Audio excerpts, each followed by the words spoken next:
आणि गिरीश भाऊ तुम्ही आमचे नेतृत्व करताय ग्रामीण भागातलं आहे, मग शहरातल्या लोकांना वेगळा न्याय आणि आमच्या कर्मचाऱ्यांना वेगळा न्याय का? त्यामुळे अध्यक्ष महोदय मला संरक्षण द्या ना, मला प्रत्येक शब्दाला बच्चू मागून मला बोलत असले, मला संरक्षण पाहिजे. मंत्री महोदयानं काय म्हटलं? अध्यक्ष महोदय, मंत्री महोदयानं काय म्हटलं? 27 ऑगस्ट एक मिनिट चुकीचं उत्तर दुरुस्त करतो अध्यक्ष महोदय. चुकीचं आहे म्हणणं हे बच्चू भाऊ योग्य नाही. 27 वर्ष झाले अध्यक्ष महोदय, 27 वर्ष, आणि आता तुम्ही इतके कसे बोलताय? 27 वर्ष लागतं बोलायला. पण तुम्ही म्हणता उत्तर चुकीचं नाही, हे बरोबर नाही, दुरुस्त करा. बच्चू भाऊ कामकाज काढून टाका. 11 ग्रामपंचायत 28,000 ग्रामपंचायतीमध्ये 48,188 कर्मचारी आहेत. आपण 60,000 म्हणालात, पण आपले अधिकृत आपले कर्मचारी हे 48,188 कर्मचारी आहेत. उद्योग, ऊर्जा व कामगार विभागामार्फत या ठिकाणी 1990 3 जुलै 1990चा एक आपला त्या ठिकाणी अधिसूचना जी आर नुसार ग्रामपंचायत कर्मचाऱ्यांना आपण किमान वेतन त्या ठिकाणी देतो. त्याचे वेतन त्या ठिकाणी ठरलेलं आहे. कर्मचाऱ्यांना किती वेतन द्यावं, किती, मग त्याच्यामध्ये कुशल, अर्धकुशल, अकुशल असे 3 ग्रेडिंग आहेत. त्याच्यामध्ये कुशलला 12,665 रुपये, अर्धकुशलला 14,125 रुपये, पाणी पुरवठा कर्मचारी मुकादम वगैरे असतात त्याच्यामध्ये त्यांना 11ला चालू तेच सांग. आणि त्याचप्रमाणे जे अकुशल आहेत त्यांना 13,420 पर्यंत, ते चपरासी आहे, सफाई कामगार आहेत, दिवापत्ती काम कर्मचारी आहेत असे, आणि यांना 3 ग्रेडिंग मध्ये हा सगळा त्या ठिकाणी पगार किमान वेतन त्या ठिकाणी दिला जातो. आता आपण आकृती बंधाच्या बाबतीमध्ये त्या ठिकाणी विचारलेलं आहे. आकृती बंधाच्या बाबतीमध्ये एक यावलकर समिती मागे नेमली गेलेली होती, तिचा अहवाल आलेला आहे. तो अहवाल आपण आता वित्त खात्याकडे गेलेला आहे. त्या वित्त खात्याकडे जाऊन त्या संदर्भात त्याच्यावर विचारविनिमय सुरू आहे, ते तपासून बघतायत. तो आल्यानंतर मला वाटतं त्या संदर्भामध्ये तो निर्णय त्या ठिकाणी घेता येईल.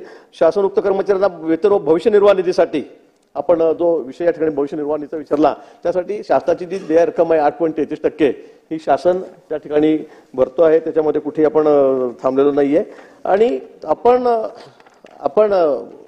सदस्य महोदय आपण जो विषय केला की आपण वसुलीवर त्या ठिकाणी आपण त्यांना पगार देतो, ही वस्तुस्थिती आहे.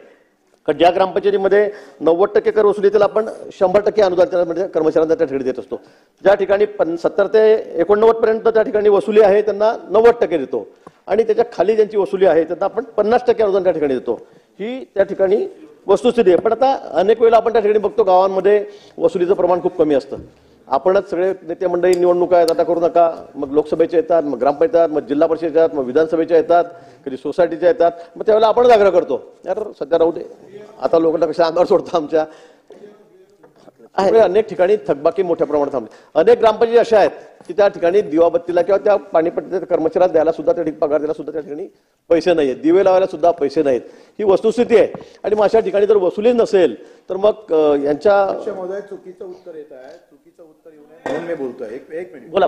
काय म्हटलं अध्यक्ष महोदय? मंत्री महोदयानं काय म्हटलं? अध्यक्ष महोदय, मंत्री महोदयानं काय म्हटलं? 27 ऑगस्ट एक मिनिट चुकीचं उत्तर दुरुस्त करतो अध्यक्ष महोदय. 2 ऑगस्ट 2017 रोजी समिती गठीत झाली. 27 वर्ष झाले अध्यक्ष महोदय, 27 वर्ष, आणि आता तुम्ही इतके कसे बोलताय? 27 वर्ष लागतं बोलायला. कशा पद्धत तुम्ही लेखी उत्तर वेगळं देता, तोंडी इथं सांगताय वेगळं अध्यक्ष महोदय, आणि ते सांगतात वसुलीची अट. मग ग्रामसेवकाला काऊन नाही? सरपंचाला काऊन नाही? सरपंच ठराव देत आहे वसुली करू नका, टॅक्स पावती त्याची वसुली न करता दाखले द्या. मग तुम्ही कर्मचाऱ्यालाच वसुलीची अट का लावताय? तुम्ही नगरपालिकेच्या कर्मचाऱ्याला वसुलीची अट लावत नाही. अजूनही आम्ही पाहतोय अध्यक्ष महोदय यांनी 19 महिन्याचं थकीत वेतन दिलं नाही, पैसे दिले नाही ग्रामपंचायत कर्मचाऱ्याला. आणि गिरीश भाऊ तुम्ही आमचे नेतृत्व करताय ग्रामीण भागातलं आहे, मग शहरातल्या लोकांना वेगळा न्याय आणि आमच्या कर्मचाऱ्यांना वेगळा न्याय का? यासाठी तुम्ही कधी पुढाकार घेणार अध्यक्ष महोदय? असं बरोबर नाही. मंत्री महोदय नाही, माझं अध्यक्ष महोदय माझं उत्तर चुकीचं आहे म्हणणं हे बच्चू भाऊ योग्य नाही. मी तुम्हाला तारीख सांगितलीच नाही, मी फक्त सांगितलं. गिरीश भाऊ एक मिनिट सभागृहाची वेळ 5 मिनिटांसाठी वाढवण्यात येत आहे. हो नाही अध्यक्ष महोदय, मी वर्ष सांगितलं का तुम्हाला की 5 वर्ष झाले, 2 वर्ष झालेत? मी सांगितलं यावलकर समिती नेमली गेली होती, खरं आहे.